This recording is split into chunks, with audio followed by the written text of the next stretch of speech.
തുമ്മിയാൽ ഹംദ് പറയൽ പ്രവാചക ചര്യയിൽപ്പെട്ടതാണ്. പ്രവാചകൻ സല്ലല്ലാഹു അലൈഹി വസല്ലമ തങ്ങൾ പറയുന്നു, ഒരു മനുഷ്യൻ തുമ്മിയാൽ അവൻ ഹംദ് പറയട്ടെ.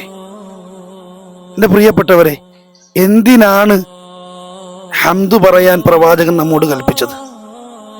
ഈ തുമ്മലിൻ്റെ യാഥാർത്ഥ്യമായ വശം ഞാനും നിങ്ങളും മനസ്സിലാക്കേണ്ടതുണ്ട്. തുമ്മുന്ന ഒരു മനുഷ്യൻ മരിച്ച് ജീവിക്കുകയാണ്. ശാസ്ത്രലോകം നമ്മോട് ഓർമ്മപ്പെടുത്തുന്നതായി കാണാം.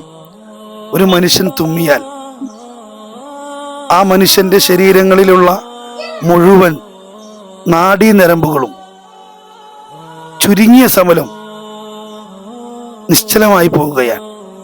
തലച്ചോറും ഹൃദയവും എന്നുവേണ്ട അവന്റെ ശരീരത്തുള്ള മുഴുവൻ അവയവങ്ങളും മുഴുവൻ പാർട്സുകളും ചുരുങ്ങിയ സമയം നിശ്ചലമായി പോവുകയാണ്.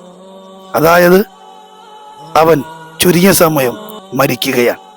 ഈ മരണത്തിൽ നിന്ന് രക്ഷപ്പെടുത്തിയ